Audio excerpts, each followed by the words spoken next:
Hey everyone, welcome back. You won't believe what happened in today's story.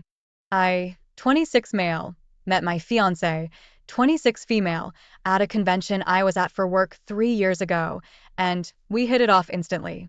We ended up hooking up that first night, but we exchanged numbers and we stayed in touch. Not long after we had to leave each other, we sort of developed this long-distance relationship. Over time, that developed into a monogamous relationship, and after a while I decided to move over to her city. She had a sick grandparent at the time that she was helping take care of, so it only seemed right that I be the one to move. After we lived together for about 6 months, I knew that I wanted to spend the rest of my life with her. I bought a ring and I proposed. Not even a week after I proposed, she started planning the wedding with her best friend and her sister. Everything between us was perfect.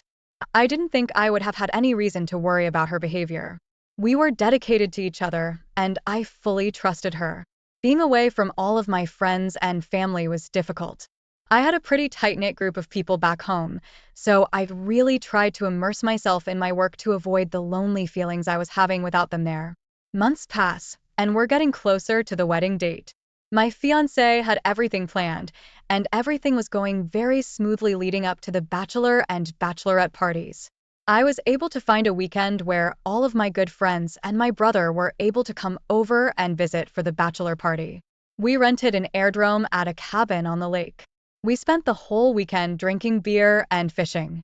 Honestly, I had no desire to go to any clubs or hire any dancers or anything like that. I just wanted to have a weekend with my friends. My fiancée, on the other hand, wanted to have the party of her life. She's been telling me all about what her dream bachelorette party was, and it involved going to Vedas, gambling a little bit, going to shows, male strict clubs, and the works. Again, I trusted her, so I didn't think anything was going to happen. We both went our separate ways for the weekend, and we didn't talk to each other at all. Our friends made sure we had no contact with each other because they insisted that was the point of this party. When the weekend was over, she and I both got back home, and we filled each other in on what happened at the parties. I told her that nothing too exciting really happened. It was more so a relaxing weekend than anything. She kept insisting that I was hiding something, in a joking manner at first, but it quickly took a turn, and it seemed somewhat accusatory. She thought it was abnormal for a man to have a bachelor party without any dancers being present, so she thought I was lying to her. She told me she had a fun time with the girls. They were drunk almost all of the weekend, and she said it was a nice farewell to her single life. A few days had passed, and I was at home working when I heard her laptop dinging. She had been over at her grandmother's house, helping her with some cleaning and things like that. I assumed that she must have just left it open by mistake. I'd never been too nosy before or anything like that, but there were a lot of notifications going on. I started to get kind of worried. I thought that maybe it might have been her sending a message to get my attention in case something happened and she couldn't reach me. So I once just went to take a brief look at what was happening. Turns out it was her bachelor party group chat sending all of the pictures and videos from the weekend. I laughed to myself thinking I was just being paranoid. However, I did look at the pictures. My alarm bells quickly started to go off when I saw an ex-boyfriend of hers in the pictures. She and I had been open about all of our past relationships, so I knew who he was as soon as I saw him. In fact, he was somebody that she had been with for many years, even longer than she and I were together. Sometimes I wondered if she was still in love with him, but she convinced me that she wasn't. She said he had a new girlfriend and they were just friends. He was even invited to the wedding. In several pictures, they were very close to each other. He had his hand on her lower back and they were dancing together. It seemed pretty intimate, definitely too close for comfort for me. As I kept scrolling, I found a video that another girl had taken, and in the background, I could see my fiancé climbing onto the couch where her ex was sitting and straddling him. Other girls were screaming at them and cheering them on as she kissed him. It got hot and heavy real quick. The video ended with them walking off hand in hand to go God only knows where. I felt sick to my stomach. Never in my life had I felt as heartbroken as I did in that moment. I had always been insecure about her ex, and there they were kissing and going off to what I assumed was a bedroom together. Right away, I looked through their messages and I found more evidence that confirmed they did in fact sleep together. On top of that, I learned that they had unprotected sex. I learned that because in one of the messages following their night together, he told her that he found out he had a venereal disease and that she should get tested. I was extremely thankful that she and I had made an agreement not to sleep together until the night of the wedding. The last time we had been together was a week before the parties, so if she contracted anything from him, I didn't get it. I was angry, I was hurt, and I wanted to get back at her. The wedding was off, but she didn't know that. I screenshotted the messages and saved the videos so I could send them to myself to have as evidence. The rehearsal dinner for our wedding was just around the corner, and she and I had planned on giving little speeches in front of everyone. Another part of that was giving them little gift bags to thank them for their involvement. I printed out about 50 copies of the text messages with pictures of my fiancée and her ex kissing at the bachelorette party. When the day of the rehearsal dinner came around, I slipped them into the goodie bags. My fiancée gave her speech, telling everybody about how much she loves me and how much she couldn't live without me. When it came to my turn to give the speech, I started off by saying that I put a surprise for everybody in the gift bags and I asked them to take a look. Honestly, I hadn't known that he was going to be there with his girlfriend, but it was a pleasant surprise to see it. The smile on my fiancée's face quickly faded away when she looked at what everyone was pulling out of the bags. On top of that, her ex's new girlfriend poured water all over him and ended things right there. She even yelled at him about how irresponsible he was and how he could have given something to her. Honestly, it made me wonder if that wasn't the first time he cheated on her. After she stormed out of the restaurant, I started my speech. I started off by saying how glad I was to have found out about my fiancé's true nature before we were married. Then I called everything off, telling everybody to return all the gifts they bought or keep them for themselves. I walked away and my now ex-fiancé was chasing me to try to explain what happened. She tried to lie to me and tell me they didn't sleep together, but in the messages, he clearly said that he might have passed her an STD, so I didn't understand how she thought she was getting away with that lie. I ended up going back to our apartment and packing up the small number of things that I moved there with. I booked a flight back home and I stayed with my brother for a few weeks until I found my own place. Now she's out of my life for good, and I don't want anything to do with her ever again. Opie, my condolences for what happened. However, it is for the best that you found this out before the wedding. If she was so easily convinced to cheat on you during one night, then the future didn't look very bright. I agree. It definitely sounds like her ex had been cheating on his new girlfriend with other women aside from your ex-fiancé. Her reckless and impromptu decision definitely backfired on her by catching something from her ex. That just seems like karma though. It's good that you're back home with people that you know and you don't feel so isolated anymore. I hope that you're able to move on from her and find another person that will value you. I wish you nothing but the best. Now, let's move on to our next story. This story happened roughly in 2007 or 2008, so bear with me while I recall some of the details. My 43 male, wife 42 female, and I both got married a couple of years after high school. We knew each other while we were in school, but we didn't start dating until after we both graduated. We ended up working at the same small-town grocery store and really clicking. We were polar opposites, but it seemed like we could learn a lot from each other, so everything worked out. I didn't grow up in a family with money or anything like that, so one of the options I had to move forward in my life was to join the army.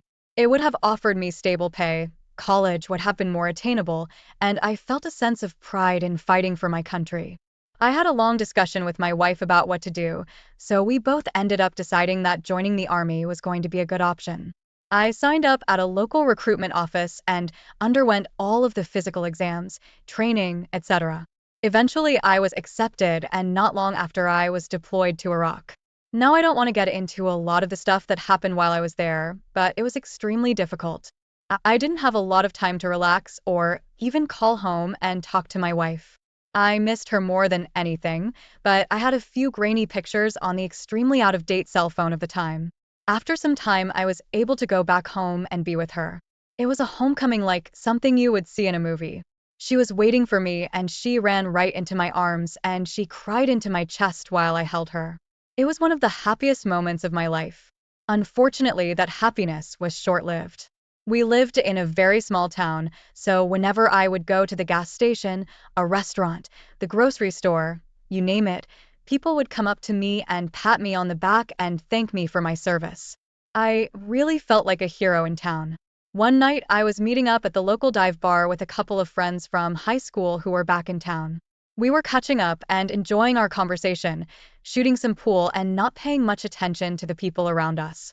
Now, most of the time I was out, I'd be with my wife. It almost felt like the time apart made her want to be with me all the time. I didn't mind it, but I was happy to be able to spend some time just with my boys. While we were in the middle of a game of pool, someone from the bar came and tapped me on the shoulder.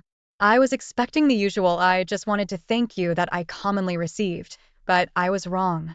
He was an older gentleman I recognized from around town, though I didn't know much about him. He pulled me outside and told me he had something to tell me. I was curious, so I followed him out where he confessed to knowing about an affair my wife had while I was deployed. I was shocked and didn't necessarily believe him right away. I thought he was kind of crazy. My wife loved me. There was no way she'd cheat on me, but he gave a lot of specific details that made me see a glimmer of truth in his words. He told me that there was another man often at my house and hanging around my wife at the bar. On one occasion, he saw them kissing in her car, which led to them getting very handsy, and he implied that she performed oral sex on him. As much as I didn't want to believe it, I couldn't ignore it. He described the man, but he didn't know his name.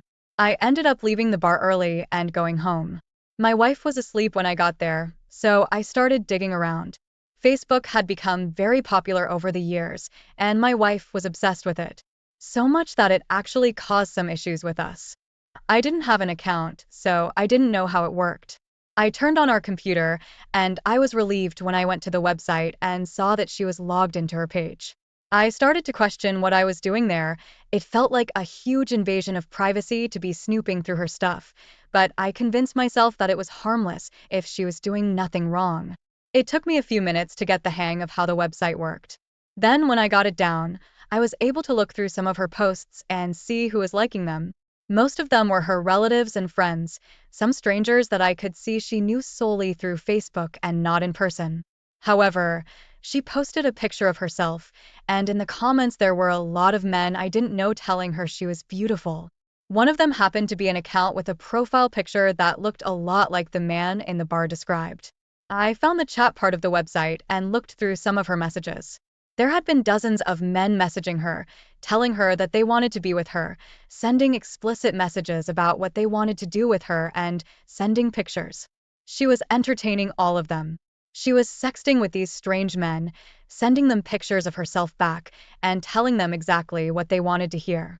The man in question that I was looking for originally was one of those men, but I could see that their messages were different than all of the others.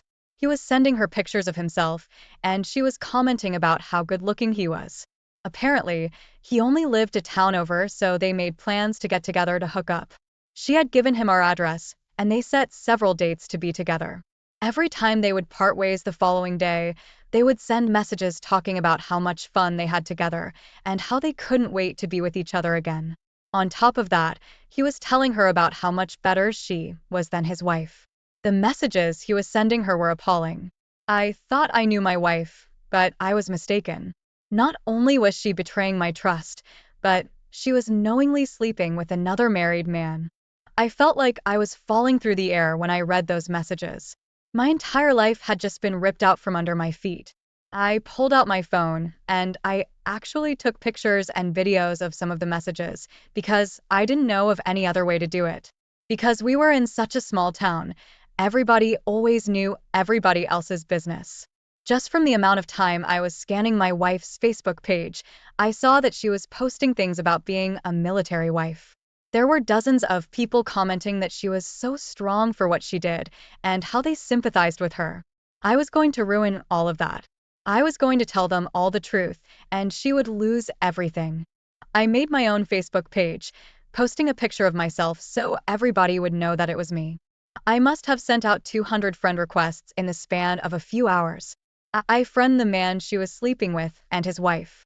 Both of them accepted my request. I waited a little while so I could make sure I had as many friends as possible before posting my evidence. After a couple of days, I felt good enough to do it. I made a big long post about how when I was away, the only thing I wanted was my wife. But while I was away, she was involved with countless men. I posted screenshots of some of the messages and talked about how betrayed I felt.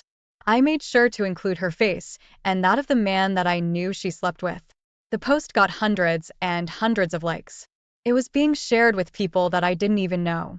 Soon enough, people were commenting on her posts and telling her that she should be ashamed of herself and that she was disgusting for what she did.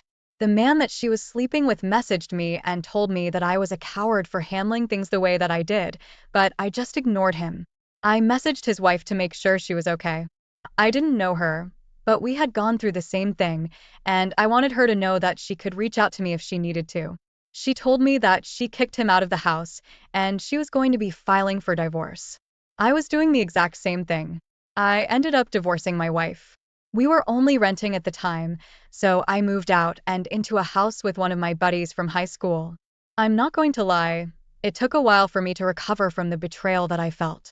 But after a few years, I met a lovely woman who I had a lot in common with, and we fell in love with each other. She was very patient with me and understood why I was nervous about her potentially cheating, but she did everything in her power to reassure me of our relationship. Now, we have been married for 10 years, and we have 3 wonderful children together. Opie, first of all, I want to thank you for everything you did to defend our country.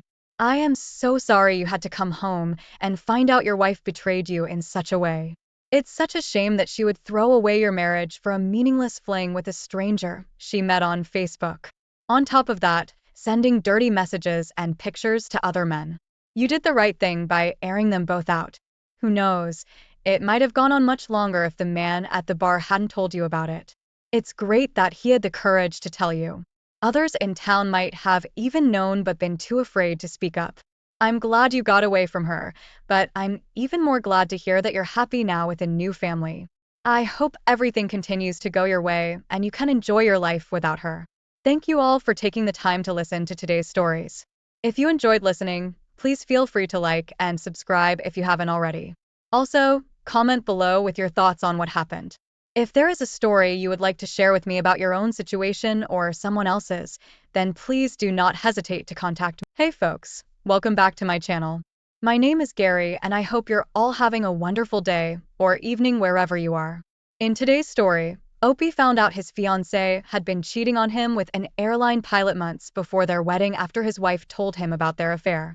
Now she is begging for mercy, but will instead be getting served with divorce papers. Now, let's get into today's story. My fiancé and I have been together for 4 years. We are both airline pilots who recently got engaged and the wedding is in a few months. We were looking at buying a house and have actively tried to have a child together with no success. She often would say she loves our life together up until today. Yesterday, my fiancé confessed she has been cheating on me for the last 6 months with a coworker. She confronted me crying hysterically and fully admitted what she had done, that she had messed up royally and wanted me to ask her any questions about the infidelity. Back in December, she worked with this guy that she connected with who I've met before. She talked fondly of him then, and I was concerned at the time that this might be a problem in the future.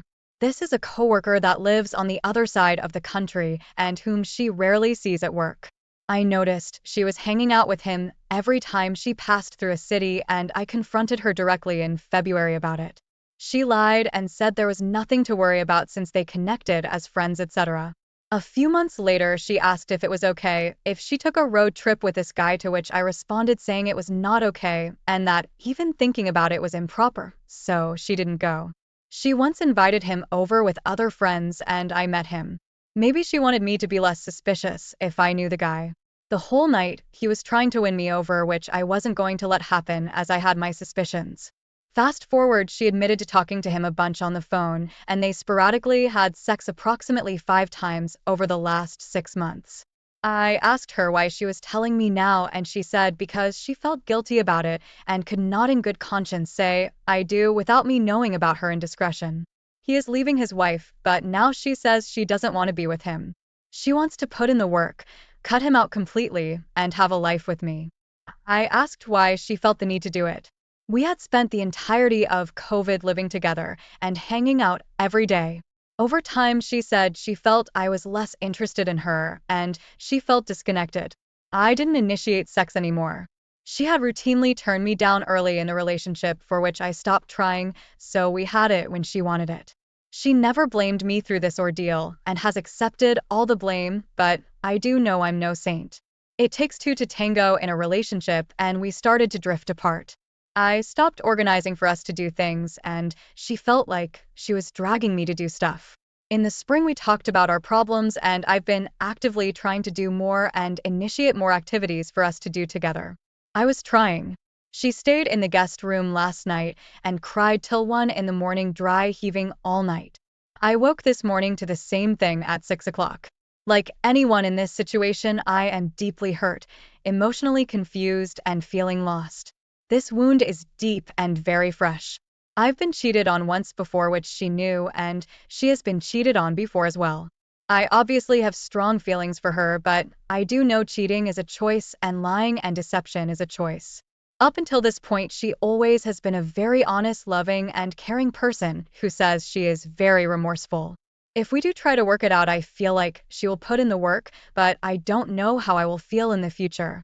I've definitely been going through most of the emotional escape mechanisms to cope with this news, and I know I'm not in the right mindset to make good decisions. Update. Day 6 since Discovery Day. So I told her from day 1 that if she cheated on me, I will leave her, and that is exactly what I'm doing. I'm in the process of moving out, and hopefully this week I'll sign a year lease on a sick waterfront condo. She has taken it upon herself to stay at her best friend's place until I get my departure sorted out.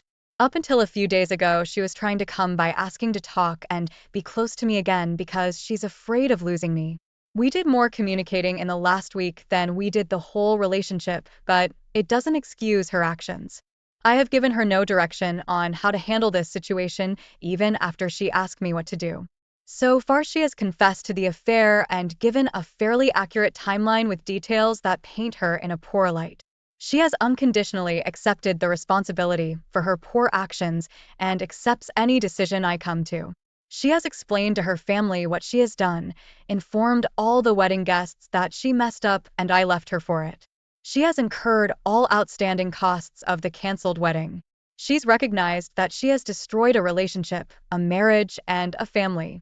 She has shown me a confirmation of being signed up for a therapist and has blocked all forms of communication with the affair partner. She asked no questions when I asked for screenshots of the affair partner's last messages and missed calls, or about when the affair partner's wife reached out to me. All these things I have never hinted, asked, or demanded of her. This was all thought of and initiated by the wayward wife. The affair partner's wife, and I had a half-hour phone call, and I filled her in on all the info I had. That poor woman. My situation is bad, but hers is far worse. I have reached out to a lot of my close friends for support and guidance, and the show of support has been very uplifting. I'm embracing all the hurt feelings when I get triggered by things while packing. It has helped immensely. I have shared with the wayward wife a book on how to help a partner heal after an affair, and she took it upon herself to fully read it the same day I shared it. Her attitude about giving me space has changed and affirms she is committed to winning me back and doing whatever it takes. Only time will tell if she has the constitution to keep it up. That will be her true test, if she is remorseful and willing to improve. I have no idea what I'm going to do down the road, but all I can do is take it day by day. Final update. 10 days after Discovery Day. I've been chatting with her best friends who are having a tough time supporting her, as well as talking to the other betrayed spouse. I uncovered some texts and talks with the wayward wife. This is what I think happened based on the evidence and a bit of interpolation. We were a very outdoor activities kind of couple, and being stuck inside in close proximity really took a toll on both of us. We unfortunately didn't have the mechanisms to really express this and bottled these up. I became reclusive and she felt unloved and unwanted, which wasn't reality. She has been known to self-destruct when she feels abandoned due to her previous boyfriend's cheating and leaving abroad with no notice. She didn't know the healthy way of dealing with those emotions and was too scared to ask for help from her friends, family, and partner. This is why no one in her circles knew about this affair. She met the affair partner and both became interested in each other's lives. He was a victim to a recent trauma, losing a pregnancy that the wayward wife didn't know of. The friendship progressed and they took solace in each other's conversation. This escalated into an emotional affair and a physical affair later on. They were infatuated with each other, expressing love in the first few months. They had made an agreement on the conditions of this arrangement as to not blow their cover. The affair partner seemed to take every opportunity to work with my wayward wife or follow her to different cities. This continued for a few months, but he was becoming unhappy that she wasn't putting in the effort to see him. He wanted to see her and for her to stop sleeping with me, which she refused. This caused friction and they started to bicker and fight. When they were apart, they fought and broke off the affair multiple times in the last few months of it. After they would separate, he would meet up with her, and they would start back up. They were addicted to the fantasy and the good feelings that were brought with it. During the entire affair, the wayward wife was extremely stressed out in her daily life, which I noticed. The wedding was fast approaching, and we were buying a house soon in the worst market possible, and we were unsuccessfully trying to have a child for the past 1.5 years. From the beginning, I noticed the lack of boundaries with the affair partner and called her out on it multiple times. She lied and wanted to continue to fantasize. I think as we approached the wedding, the guilt and pressure from the affair partner and stresses of life really got to her. She knew that she couldn't confess because I would leave her, which she brought up 2 to 3 times in the last 6 months. I believe she was more worried about losing everything she had than the affair itself, which is shown by a pattern of doubling down with lies and deceit. The delusion of everything will be okay if I wait long enough, but I can't break it off because the affair partner wants to tell his wife. I'm sure both the wayward wife and the affair partner were disgusted with themselves over what had transpired. How this ends is a bit of a mystery as there isn't much concrete evidence of how things transpired. I believe both parties wanted out of the situation, but to what end isn't known. The wayward wife finished the conversation by crying to the affair partner and saying that confessing was her only option. She claims that she told him the affair was done and that she doesn't want to leave me and has to confess. After breaking contact with the affair partner, he continued to message, call, and leave voicemails. Dozens and dozens of them over the next few days. He waited 2 more days before telling his wife some of what had occurred. After a few more days, the wife had reached out to me in case I didn't know. Overall, this was a 1.5-month emotional affair and a 6-month physical affair. I left my wayward wife and I am currently moving out. I need to work out these issues on my own, and I'm seeking therapy to help cope. Soon we will start a minimum 6-week no contact and go from there. Hi, Opie. After reading your story, here are my thoughts on the situation. I believe that the reason they truly feel sorry about what happened is because they are now facing the consequences of their actions.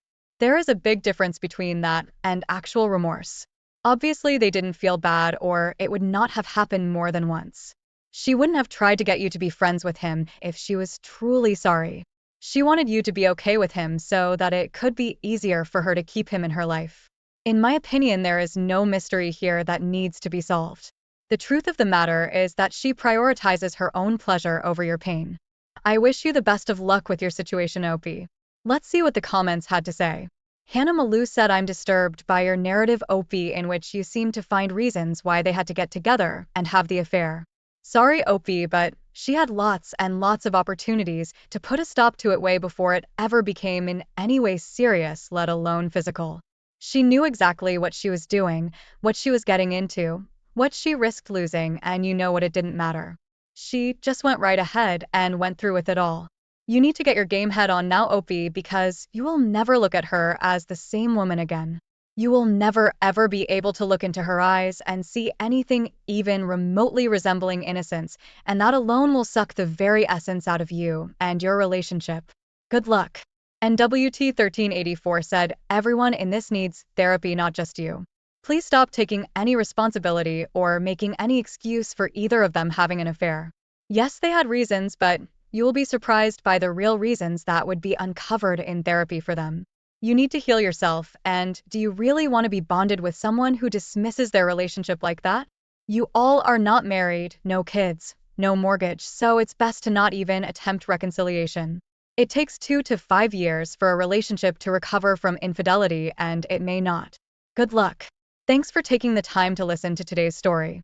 Don't forget to and subscribe if you haven't done so already, and comment below on what your thoughts are on today's story. If there's a story you would like to share with me about your own situation or someone else's, then please do not hesitate to contact me. Hey everyone, welcome back to the channel. I was married to my ex-wife for 3 years before she broke our marital vows and shattered whatever was left of my heart. My ex-wife and I met at a bar on a Friday night, and coincidentally we sat next to each other and ordered the same drink from the bartender. While I had gone to the bar to unwind from the day's stress, it seemed like my ex-wife was there to cry over her broken heart.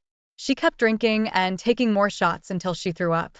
As the good Samaritan I helped her back to the more comfortable bar seats, stayed with her for a while, and that was how we became friends. I didn't think that helping her that night would be the beginning of our love story, and somehow her sweet personality caused me to open my once broken heart to love again. My ex-wife was a caregiver, and I worked with a tech company. On our free days, we would hang out together, either go to a restaurant or the bar we met or go for a walk in the park, and in less than 6 months of knowing her, I asked her out. It was almost like she charmed me with her personality, and I fell deeply in love. And because we were both young, financially stable, and in love, we married after a year of dating. We were so happy, and every day I thanked God for giving me a woman like her, mainly because I had lost hope in love and had already decided not to get married. I had experienced multiple heartbreaks with my exes in the past. With my ex-wife in my life, I was a changed person.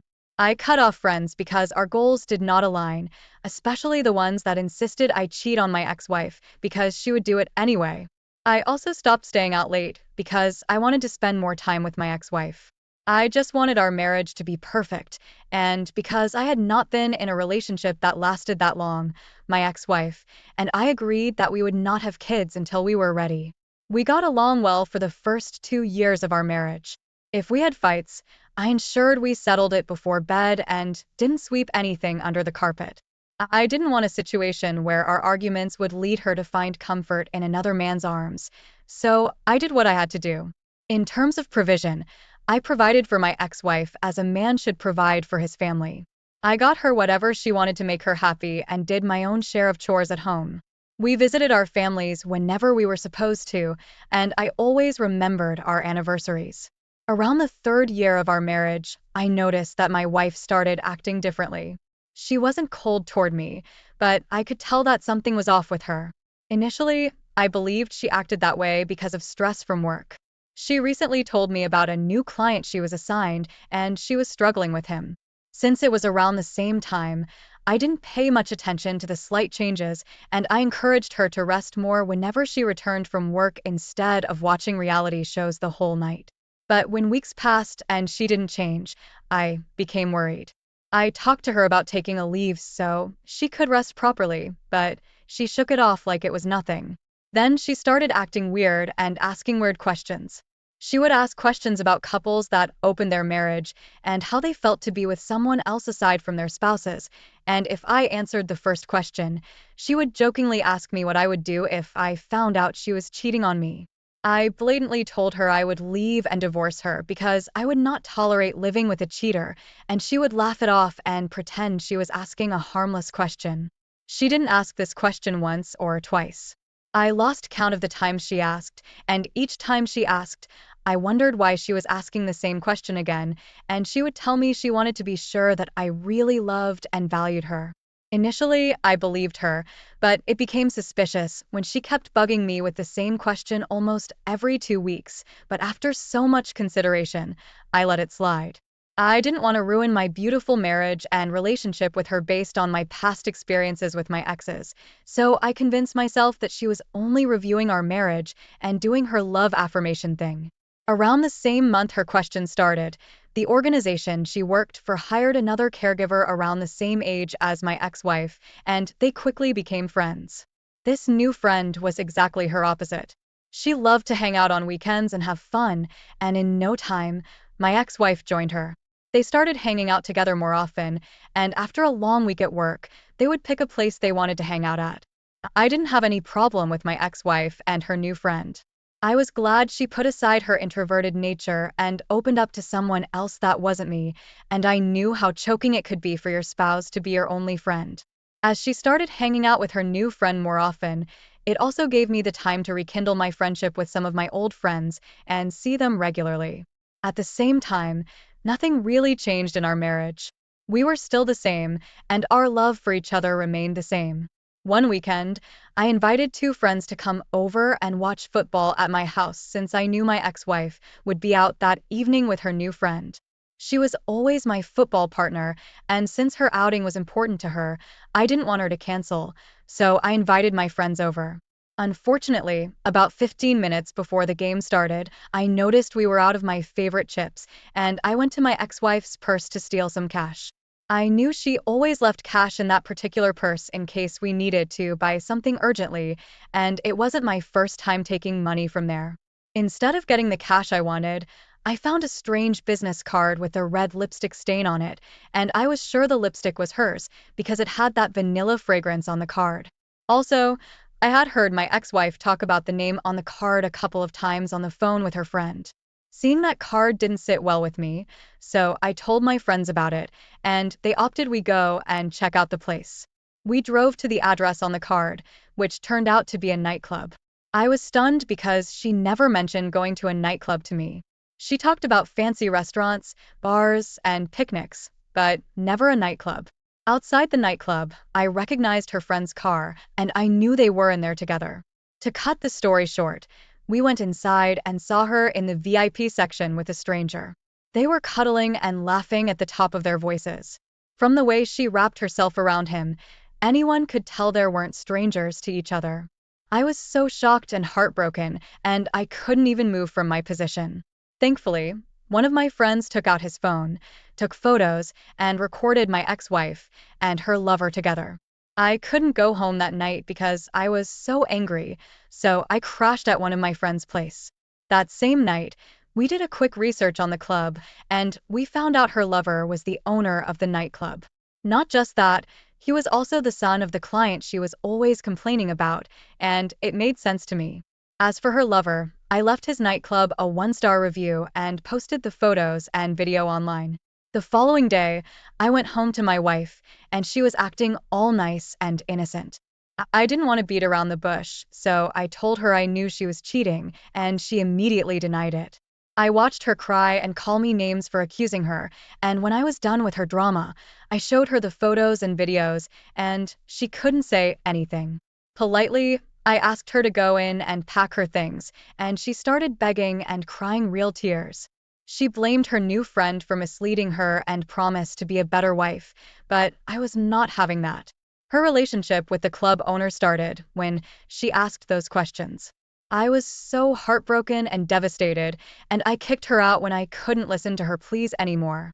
On the other hand, the photos and videos I posted went viral, and it ruined his club's reputation. It was such a big scandal, and even big vloggers in our city carried it.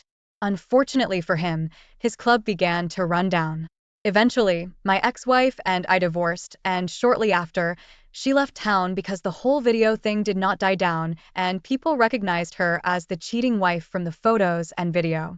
She was even used for memes, and till now, I still stumble on her pictures used as memes. It's been years, and my heart has been locked for love. I am not ready to experience such heartbreak again, and I have focused more on doing the things that make me happy and add money to my account. OP, this must have been very heartbreaking. A lot of times, the kind of friends our spouses keep can destroy marriages. Saying that her friend misled her is a very weak reason to cheat on you. She would not be easily misled or influenced to do the wrong thing if she loved you like you loved her. She was only using you, and asking those questions was only her way of testing the waters. Keep focusing on the things that make you happy and richer. With time, all the hurt will go, and you will forget about her. Thank you for sharing your story with us. Now, let's move on to the next story of the day. Hello, everyone. For the sake of anonymity, I'll be using fake names. Laura and I met after I graduated from college.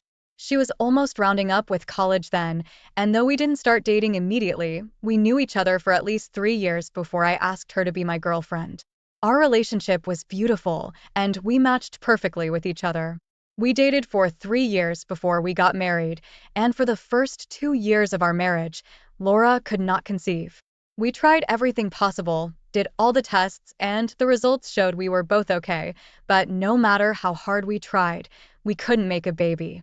Not like I wasn't bothered about it. I was, but the person that was most affected was Laura. She loved children, and even while we were dating, she always talked about how we'd start making children once we got married. So it was heartbreaking for her to find out she could not conceive.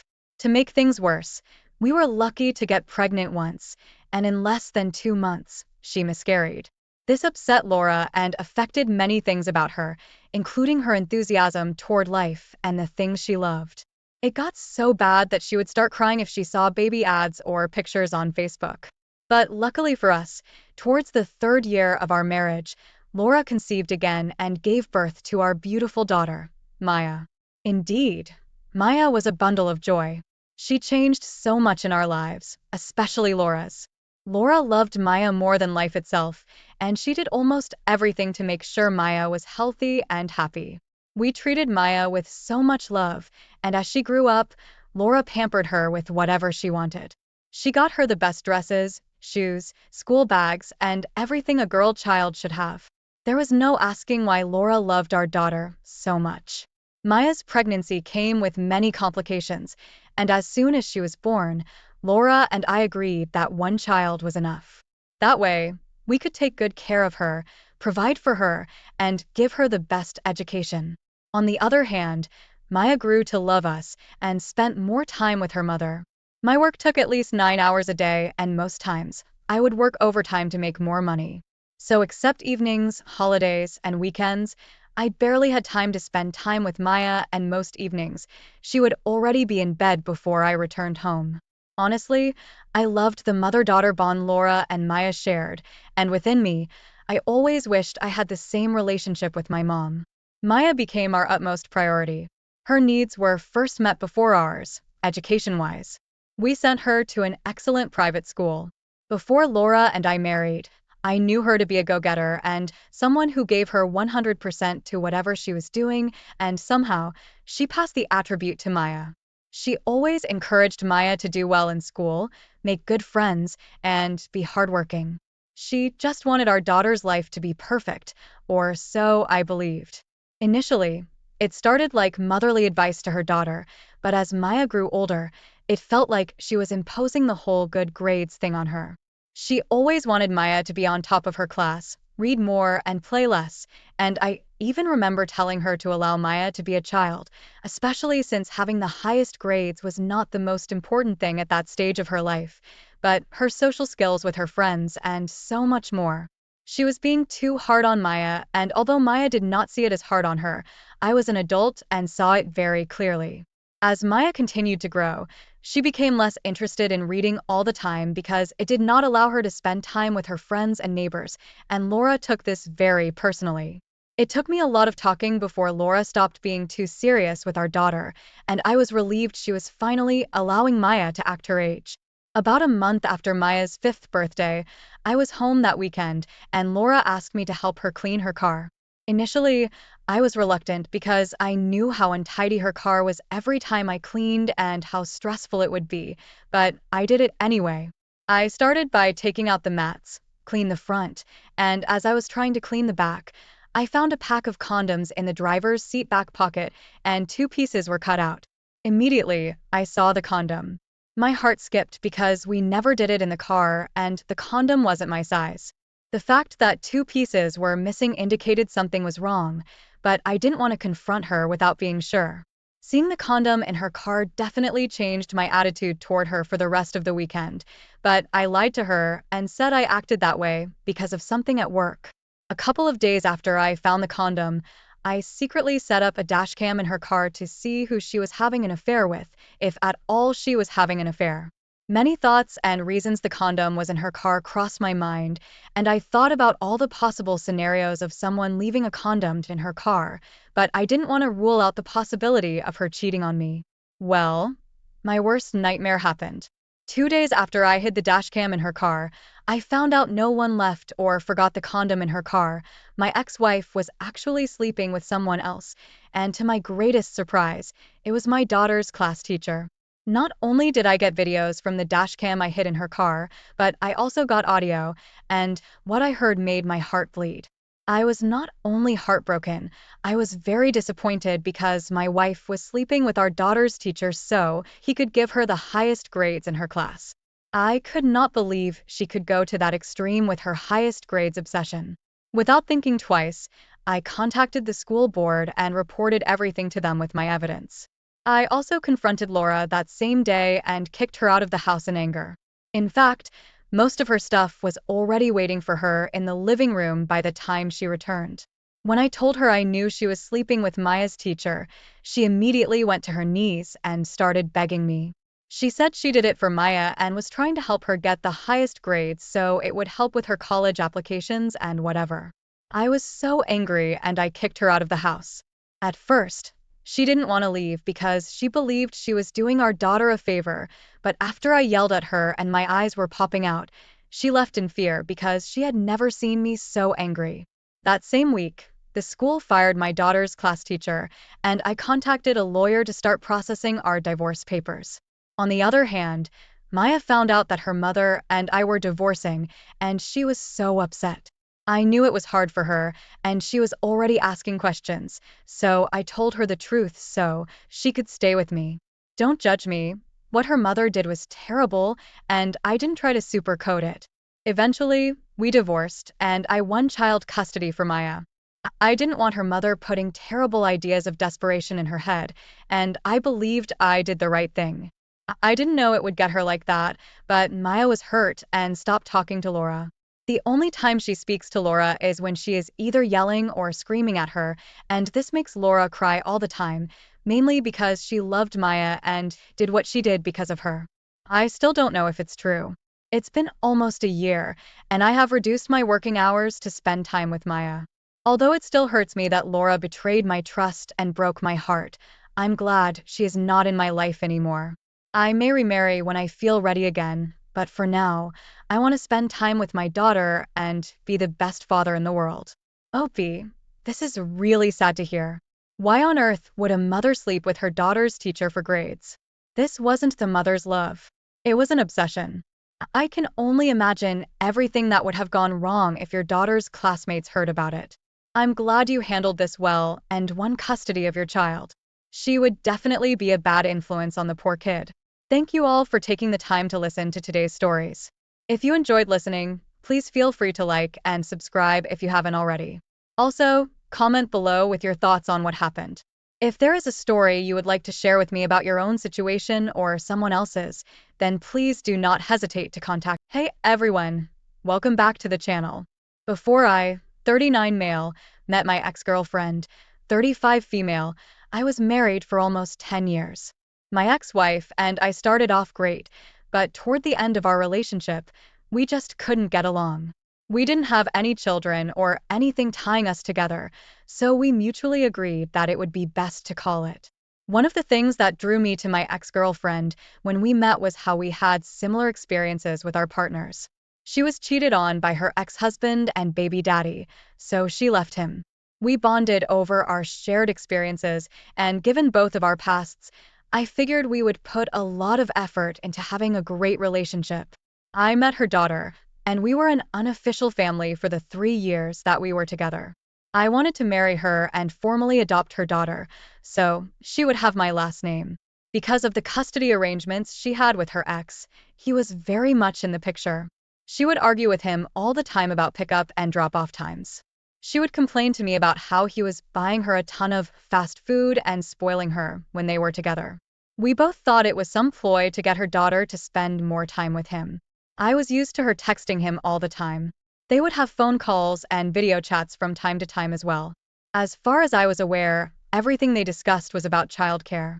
She would never go to other places to make the calls. She would tell me about everything that happened with him anyway, so there wasn't much of a point to it. I thought we had a pretty open relationship in that respect. One day, I noticed that she was stepping outside a lot to make the calls.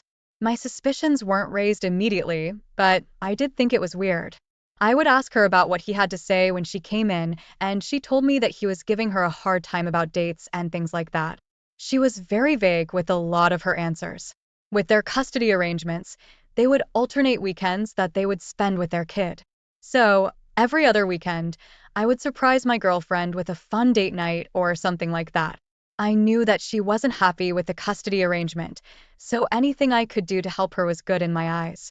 One weekend, I made plans to take her to a museum, then we would grab lunch and catch a movie after. I told her that we had plans, but I didn't tell her exactly what we were doing. I had already bought the tickets for everything because I just assumed everything would be fine. She went to drop her daughter off at her ex's house, and I waited around for her to show up back home. Time kept going, and she didn't show up. She knew that we had plans, and it was unlike her not to be on time for something. My mind went to the worst case scenario, and I immediately started calling her to make sure she was okay. She didn't answer the phone, and I was a little panicked. All I could do was wait to hear something back from her. About an hour after I had reached out, I got a response from her saying that she was going to be spending the day with her daughter and ex. I was really confused about that because I knew she couldn't stand her ex. Plus, it was his custody weekend, and unless he invited her somewhere, she had no right to be lingering around. I didn't want to push it and ask a lot of questions, so I just told her that I was worried, and I casually asked what they were up to. She didn't respond to me until the end of the day. She told me that they went to a water park together since one just opened up near her ex. When she got home later that night, I asked her about her day to see how everything was. She told me that they all had a fun time, and she was glad that her daughter was able to spend time with both of her parents. She told me that it all felt normal again. Normal for her changed when he cheated on her and she divorced him. I was getting a sense that she missed what they had as a family. I could understand that, but I was a little bit nervous. I loved my girlfriend, and I didn't want to lose her. She apologized for missing my plans and promised to make it up to me. When she said that, I thought she was being a little cheeky about making it up to me, and then when I made a move on her, she turned me down. Our sex life wasn't the greatest on the planet before all of this, but after the weekend she spent with her ex, it was non-existent.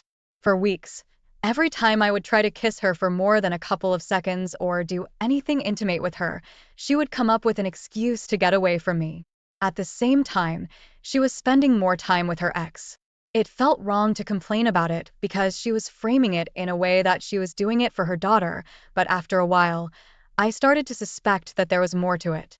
She came home late one night from dropping her daughter off at her ex's house, and I noticed a mark on her shoulder. She was clearly trying to cover it up with her shirt. It could have been something from a curling iron or a bug bite, but I was already suspicious and the placement was adding to that. Later that night, I looked through her phone when she was asleep. I needed to know if there was something going on with her and her ex. Of course, my suspicions were immediately confirmed by their text messages. They were sending things like, "I can't wait to see you this weekend. I miss you so much. I want you back," etc. I looked through their messages and saw that he apologized for cheating on her and subtly blamed her for the cheating. Instead of fighting back like she normally would have, she accepted what he had to say and took some of the blame. I thought it was kind of pathetic for her to do that. The weekend that he told her he was going to the water park, he invited her to his house for a discussion. According to the text messages after that, they slept together that night. From there, everything escalated and they started seeing each other again. I was heartbroken and angry that she would lie to me and cheat on me like that. The thing about it is, if she wanted to try to rekindle something with him to have her family back together for her daughter's sake, I would have understood. I wouldn't have been happy with it, but if she had come to me from the beginning, I would have accepted it. But instead, she lied to my face and made me look like a fool. I wanted to get back at her in some way. I had been good to her and she completely betrayed my trust. I needed to show her that I wasn't someone who would be toyed around with like that. I played it cool and didn't say anything to her over the weekend. In fact, I tried to avoid her. After her daughter was back from her dad's house, I decided I was going to pay him a visit. I didn't know what I had planned when I got there. All I knew was that I was angry and I needed to take it out on something. When I pulled up to his house, I noticed that there was an unfamiliar car in the driveway. It didn't belong to him, and it wasn't my wife's. I didn't know who else he spent time with, but given his history, I couldn't help but wonder if it was another woman. I thought it would be really rich for my girlfriend to throw away everything we had to give this man a second chance only for him to continue cheating on her. I kind of hoped that would be the case, actually. I looked inside the car before I walked to the door, and I saw that there was a fuzzy pink steering wheel cover and made an assumption that it was a woman's car. I walked over to the windows and peeked inside to see him very cozy with another woman. They were in his living room watching a movie. She was sitting on his lap with her arms around his neck and they were kissing. I took a couple of pictures and drove away. I knew exactly what I was going to do to get back at my girlfriend then. I got home and waited for her daughter to fall asleep so she wouldn't have to hear anything I had to say. My girlfriend sat down next to me on the couch and I calmly told her that I expected her to be out of my house by the end of the week and I didn't want anything to do with her. She tried to play dumb like she didn't know what was going on, but I told her that I knew about everything. She made it out like I was the bad guy for going through her phone. At the end of our conversation, she told me that she never loved me anyway. She reminded me that her ex was the love of her life and they were going to get back together because he changed. That's when I pulled out the photos I'd taken of him with the other woman. She was shocked to see them. I told her that it didn't look like he changed as much as she thought. She was clearly angry about the pictures, and she stormed out of the living room. I heard her yelling on the phone shortly after. She came to me a couple of days before she was supposed to be out and apologized, begging me to change my mind and let her stay. Apparently, she wasn't able to work things out with her ex. I told her that wasn't an option for me, and she only had a few more days to leave. She tried to tell me that she had nowhere else to go and that she couldn't afford to be out on her own, but I just told her that wasn't my problem. She didn't have a job. She survived on spousal support from her ex, and if they couldn't work things out, I doubted she was welcome at his house. By the end of the week, all of her things were packed, and she was on her way out. She was going to her grandmother's house a couple of states away. I can only imagine that a major custody battle took place after she left the state. That's typically not something a parent with a custody agreement is allowed to do without notice. Frankly, I don't really care. She's out of my life, and all I want to do is move on from this nightmare. Opie, I'm so sorry you had to go through something like this. It really seems like you loved your girlfriend and her daughter, and it's such a shame that you had to lose both of them in this. It sounds like your girlfriend had legitimate reasons for leaving her ex to begin with, so it's hard to understand why she would be so quick to go back to him. Someone in her position will do anything in their power to try to shift the blame onto someone else, so of course, she would treat you like a villain for looking at her phone. Cheaters will do anything not be held responsible for their actions. I think it is funny how her ex still had another woman he was seeing and lying to her again. She clearly fell for whatever it was he was telling her and was ready to throw away her life for another chance with a man who treated her like garbage. Hopefully after all of this she'll at least open her eyes to the people around her so she can see what their true intentions are, good and bad. I agree, there is no doubt in my mind they are going through quite a custody battle after she left the state. I wouldn't even be surprised if the ex was awarded custody after she left on top of everything else. I really hope you're able to move past this in time and can find a partner who doesn't lie to you that you can be happy with. Now, let's move on to our next story. My 33 male wife, 30 female, and I have been together for 6 years. When I met her, I knew right away that I wanted to be with her forever. She was everything I ever thought I wanted in a woman and more. It actually took a little bit of convincing to get her to go out with me to begin with. She was new at the office we worked in, and she didn't want to get in trouble by dating another employee. But I could tell that she liked me by how she looked at me. We eventually had our first date, and it was incredible. It sparked the beginning of a whirlwind romance, and we got married about a year and a half after meeting. One of my favorite things about her was her desire to always be learning. Whether it was a new skill or a language, she was always trying to expand her horizons. She was a very worldly person. She loved to travel and she loved learning things about different cultures. I wasn't any of that, but I aspired to be, so I admired her for it. We did some traveling together when we first got married. We visited Singapore and Thailand together, which was incredible. When the pandemic happened, obviously, we weren't able to travel at all. Not being able to travel and explore the world really took a toll on my wife. It truly was her greatest passion, and having her confined within a house for months was a nightmare for her. One of the things that she did to escape from that was to join this online club that would meet once or twice a month. People would just chat over a Zoom call about places they visited and their cultures. One of her favorite aspects of it was a recipe sharing section where everybody shared different foods from their respective cultures. She loved her group. She actually became pretty good friends with a lot of the members. They would chat with each other away from the group meetings and play games online or watch movies together through Discord. I was happy that she was able to find a way to survive those early days of the pandemic. When everything was clear, vaccines were coming out, and it was finally safe to travel, she jumped the first opportunity she had. Unfortunately, I was back working in the office, so my schedule wasn't permitting anything like that. She was actually laid off at the beginning of the pandemic, and I was supporting us both, so if she wanted to travel, she would have been able to. We had a long conversation about it because she felt bad going without me, but she told me how trapped she felt after everything that happened. I wasn't happy with her going without me. I felt left out, but I knew that she needed that freedom, so I agreed to let her go. She left for a week and came back happier than I'd seen her in a long time. She had gone to Germany to visit one of the friends she made in her online group. She showed me a ton of pictures of them together, the things she'd seen and the food she had eaten. I thought it was enough to satiate her desire to travel until we could do it together, but I was wrong. It only seemed to open a window for her to want to do more. I still couldn't take off and ignore my responsibilities to go with her. I explained how her traveling alone made me feel, and she agreed that she would wait until I could take some time off before she went anywhere else. A couple of months after we had that conversation, she told me that one of her friends from the online group she was in had been begging her to come for her wedding. At first, I thought that I would have had enough time to request off of work and go with her. When she told me the dates, I was disappointed because I knew I wasn't able to go. I had a big work conference that was mandatory that I attended. I reminded her of that, and she told me she had forgotten all about it.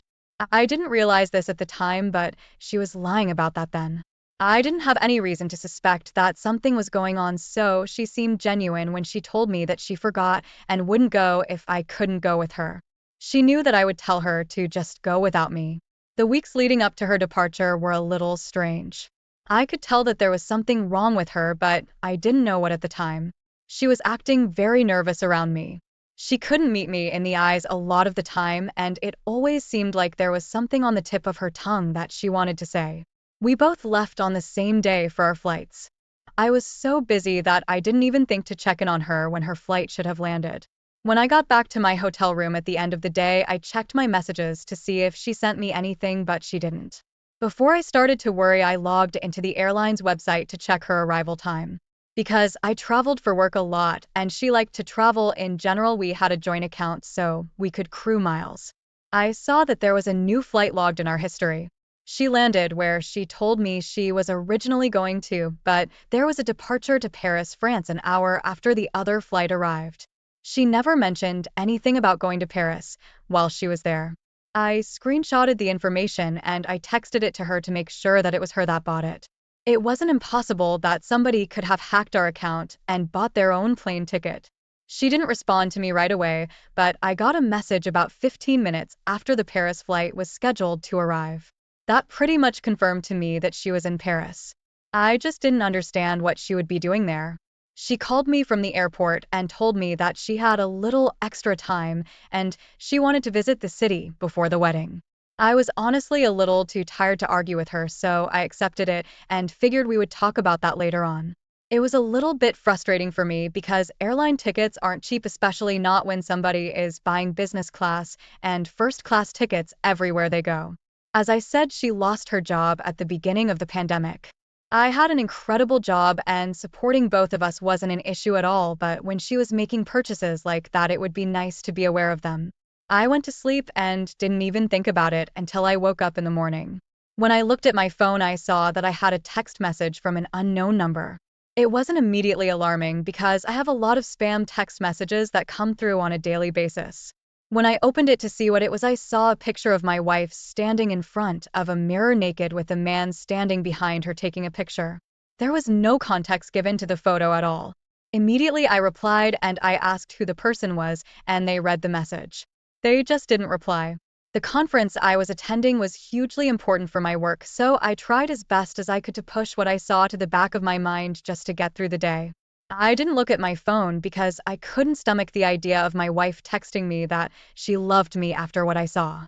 When I was finally finished with the day, I noticed that the number that texted me tried to call me twice. I got back to my hotel room and I called back.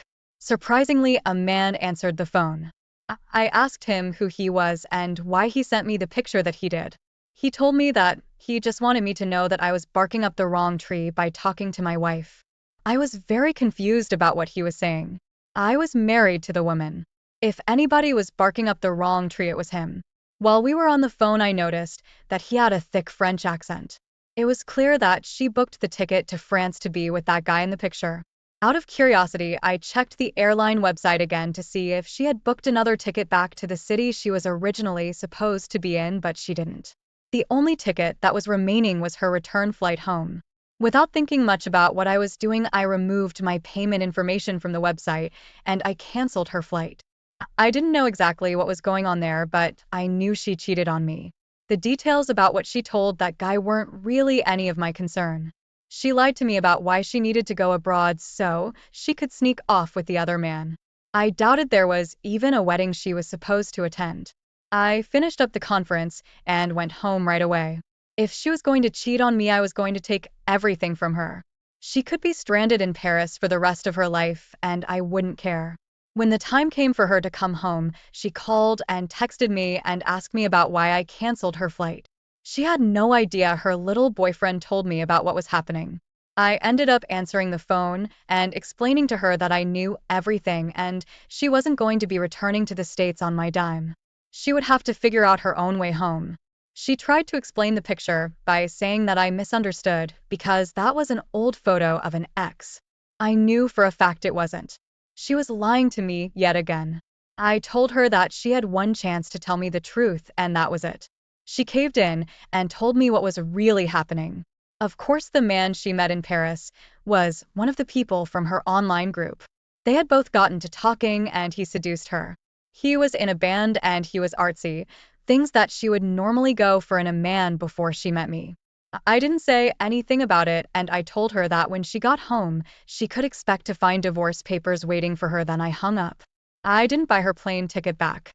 She actually ended up having to call several people to try and get them to buy her a ticket because she didn't have any of her own money. I had completely cut her off after I found out she cheated. Her sister ended up buying her the ticket, then called me to ream me out over the phone about stranding her. I did some digging online to try to find out who the guy was that my wife was sleeping with. She mentioned that he had a band, but when I found him, I was surprised by how many followers he had. He was a growing artist and had recently released a song that was doing pretty well. I knew it was wrong when I did it, but I couldn't help myself. I blurred out my wife's face, so she couldn't sue me for revenge. Then I posted the picture of the man online with a throwaway account tagging him in it. It got a lot of views, and the story that I posted along with it about how he slept with a married woman and ruined someone's life got a lot of sympathy from people. I divorced my wife, and she ended up moving out with her sister while she looked for a job that could sustain her. She ended up working in person again, which I knew would disrupt her traveling desires. I thought that was funny. A couple of months after I posted the picture online, I checked on the status of the band out of curiosity. They had gotten quite a mixed reception over the image. One of the band members spoke out on their Instagram page about how after everything happens, it was decided that it would be best for the band to part ways and pursue different paths, so it felt kind of good knowing that their band might have broken up because of me. Opie, it's clear your wife made up the entire story about the wedding to have an excuse to go abroad without you. She probably even scheduled the date during your conference because she knew you wouldn't be able to go along. It seems like she took advantage of your kindness by not only spending your money to go and have that affair, but also knowing that you would be okay with not going if it made her happy. I would be interested in knowing what she told the other man that encouraged him to send that picture. Did he think that they were in some kind of exclusive relationship? Did he think that you were some scorn lover who was texting her all the time? It's very strange that someone who was just sleeping with a woman would send a message like that. I think it's funny how angry your sister-in-law was about you stranding your wife in France. I think it was the least that she deserved after flying there just to cheat on you. I hope that the man's band broke up because of the picture that you posted. If they got a lot of negative feedback from it, I wouldn't blame the band members for trying to distance themselves from him. I know what you went through is a lot, but I hope you're able to move on in the future and find somebody else who will value what you put into a relationship. Thank you all for taking the time to listen to today's stories. If you enjoyed listening, please feel free to like and subscribe if you haven't already. Also comment below with your thoughts on what happened. If there is a story you would like to share with me about your own situation or someone else's, then please do not hesitate to contact. Hey everyone, welcome back. You won't believe what my girlfriend did to test my loyalty.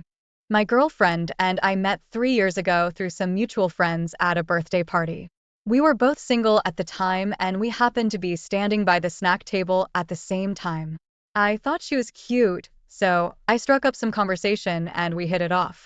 From the beginning of our relationship, I could sense that our connection was deeper than anything I experienced with anyone else. I loved being around her. She was funny, she was cute, and she was very ambitious in her goals. She was upfront with me at the beginning of our relationship about some trust issues that she had. In the past, she had been cheated on by numerous partners.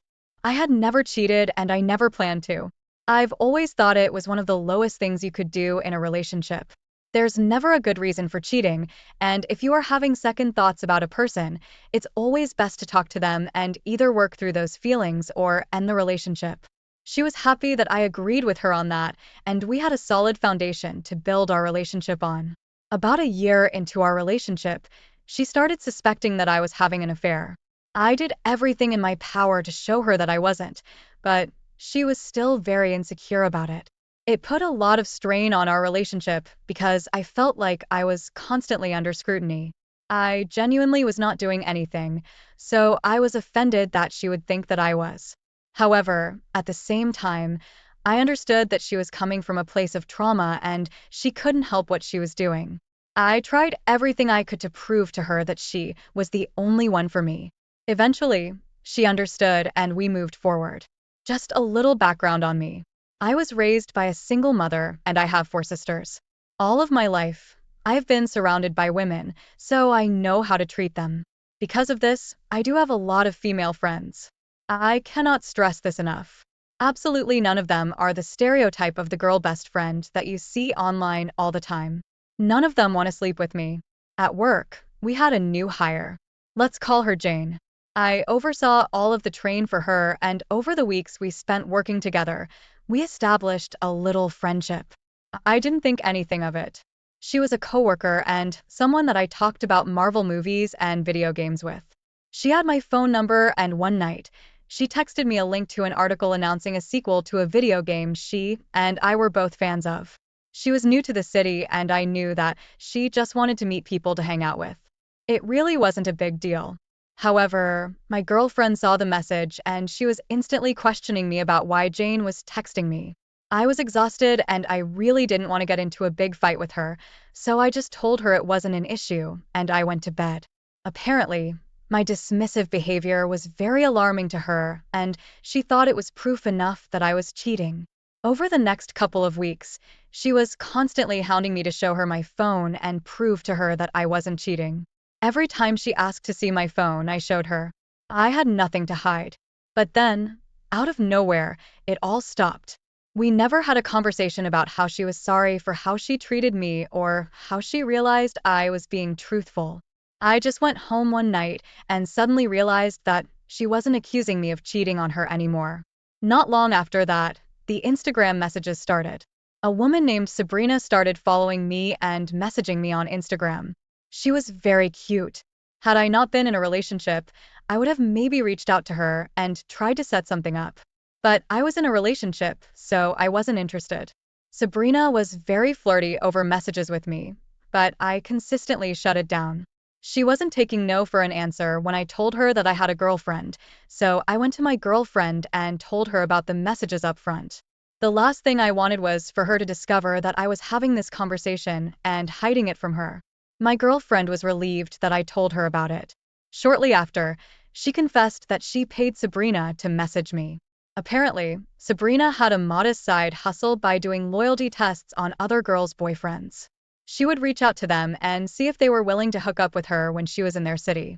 I was rightfully very angry after finding out she did this.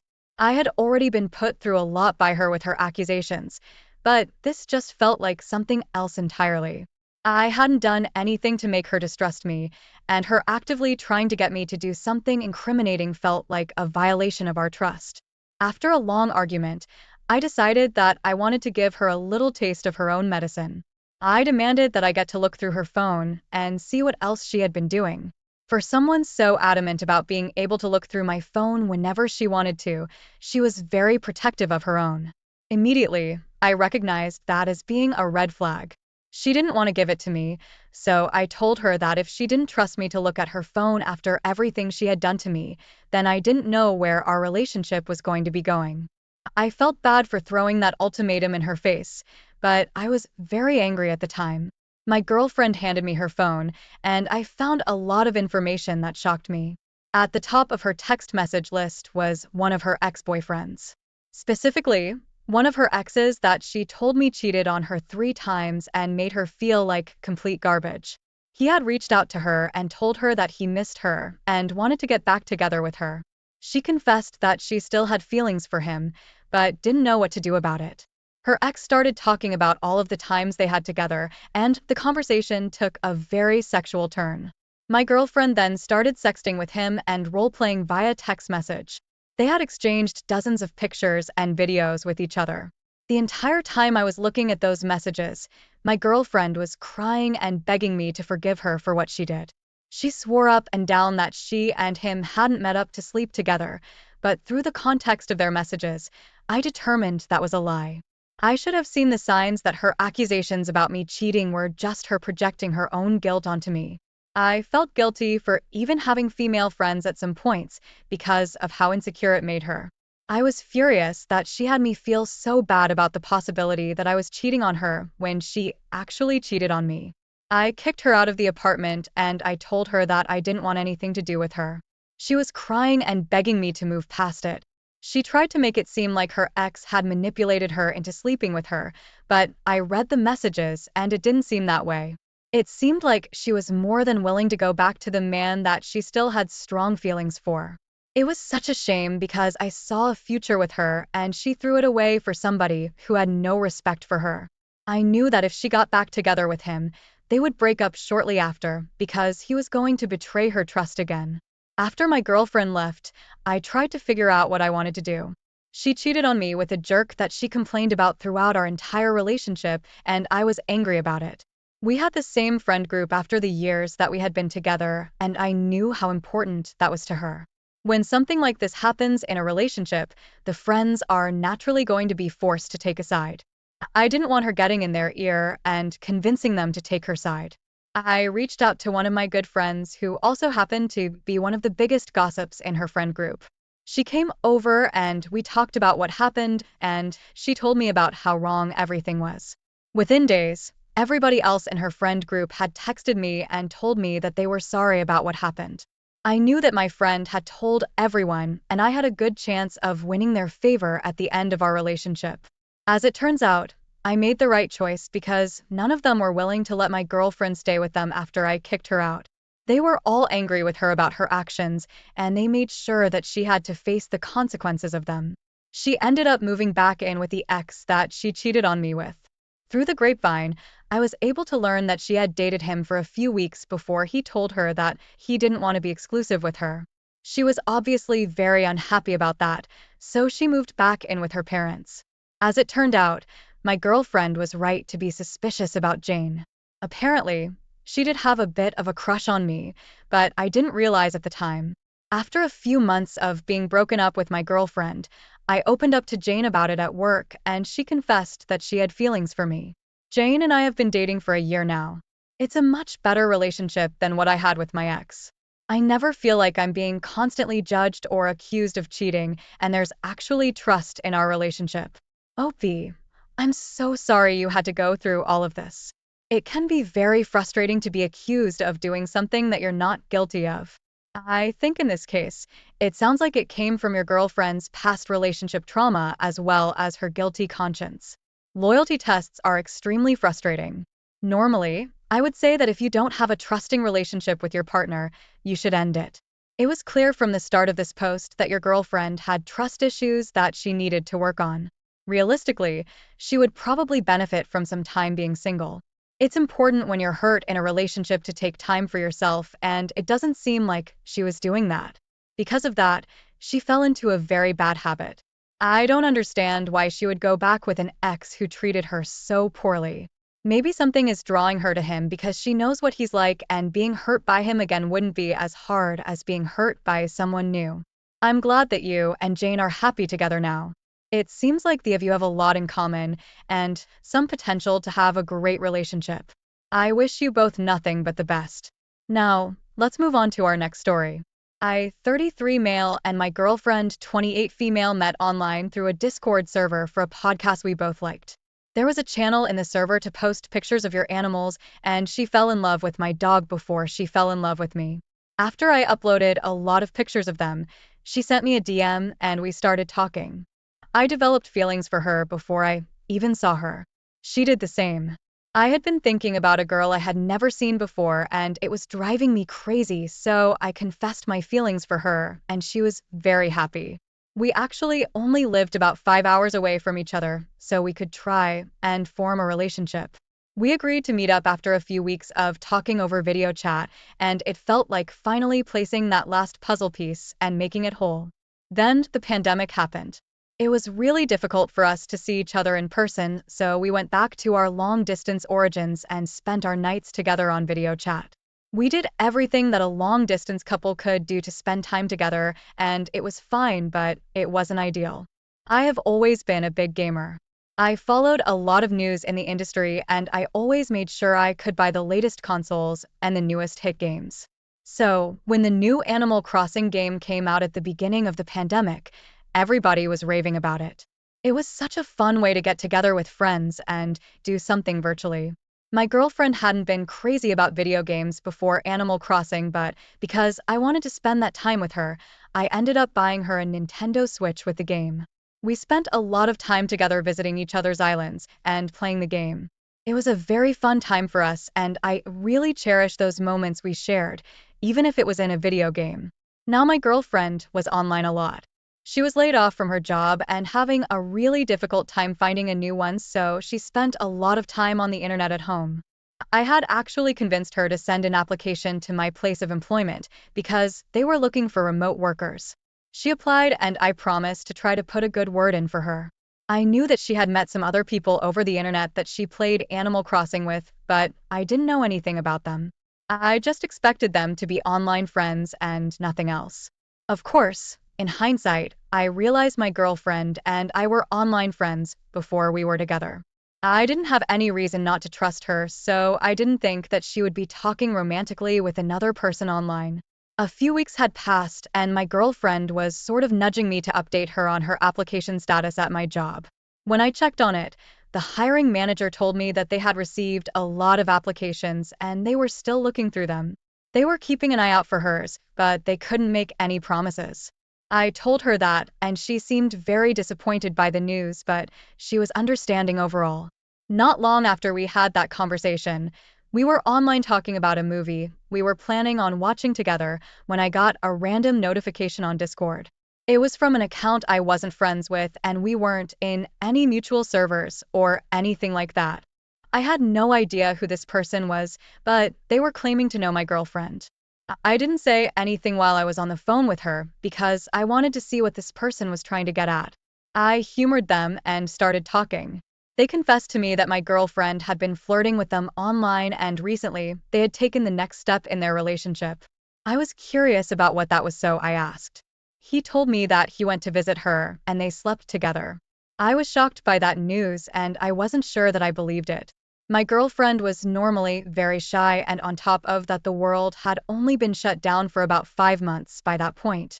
We were still in the height of the pandemic, and it seemed like it would be irresponsible to just meet up with some random person you met online to sleep with them. I told them that they were lying and I thought it was a bad joke, but they sent me messages and pictures to prove it. They told me that they had no idea that I existed until they were at my girlfriend's house. Apparently, she felt really guilty after the fact, and she confessed to them that she was in a relationship with me. I couldn't deny the proof when I saw it. It was very clearly my girlfriend, and I had no way to excuse what the person was telling me. I was on the phone with her at the time and just completely frozen. I didn't know what to say to her. I've never been a confrontational person, and having conversations like that was difficult for me, but I knew that I needed to end things with her. She cheated on me with some random person from the internet. Not only was that a breach of my trust, but it was extremely irresponsible given what was happening in the world at the time. I asked the man how they met, and he said that they had been playing Animal Crossing online with each other for a few weeks and they had developed a connection with each other. They only lived about 45 minutes away from each other, and they had both been in lockdown for so long that they figured no harm would come of being with each other. I ended up telling my girlfriend that I had a bad headache and needed to get off the call early. I spoke to the other guy on Discord for a while after I hung up the phone to try and figure out all of the details. From the way he made it sound, it seemed like from the beginning of their relationship, she was interested in pursuing him. I felt like I had been stabbed in the back by her. I had never been betrayed like that in a relationship, so I took it very hard. I didn't talk to her for a couple of days, and she kept spamming me with messages asking me about what was going on. All I could think about was how I needed to break up with her, but I didn't know how to do it. I went back to work the following Monday, and I ran into the hiring manager that I had been asking to look into my girlfriend's resume so often. I lied to her and told her to pull my girlfriend's resume because she found another job. Working with her wouldn't have been an option even if she was going to be working remotely. I would still have to see her name in emails, see her in Zoom calls, and maintain a cordial relationship with her at work. I didn't think I could handle that. She broke my heart, and I didn't want to have to worry about seeing her in any capacity while I was at work. The hiring manager thanked me for letting her know and made a note to toss the resume when she came across it. Later that night, I realized that I needed to have a conversation with my girlfriend. We got on a call and she was asking me if everything was all right because I'd been very distant. Then I confessed that I knew what happened. She instantly broke down and apologized and tried to tell me that she knew it was a mistake and she wished that she could take it back. Unfortunately, she couldn't take it back. She would never be able to undo what she did, and that was something she would have to live with. At the end of the call, I broke up with her. I felt like I really loved her, and she tossed aside our relationship as if it meant nothing to her. Coming back from something like that is really difficult. I stopped talking to her altogether, and I blocked her on everything that I could. After the unemployment benefits were taken away when things started getting back in order toward the end of the pandemic, I was curious to see if she had ever landed a job. From what I could gather when I looked online, she was still looking and she was really struggling with maintaining her lifestyle on the low income she had. I know it makes me a bad person, but it really felt like karma. I could have gotten her job at my company without any issue, but she stabbed me in the back, so I sabotaged that.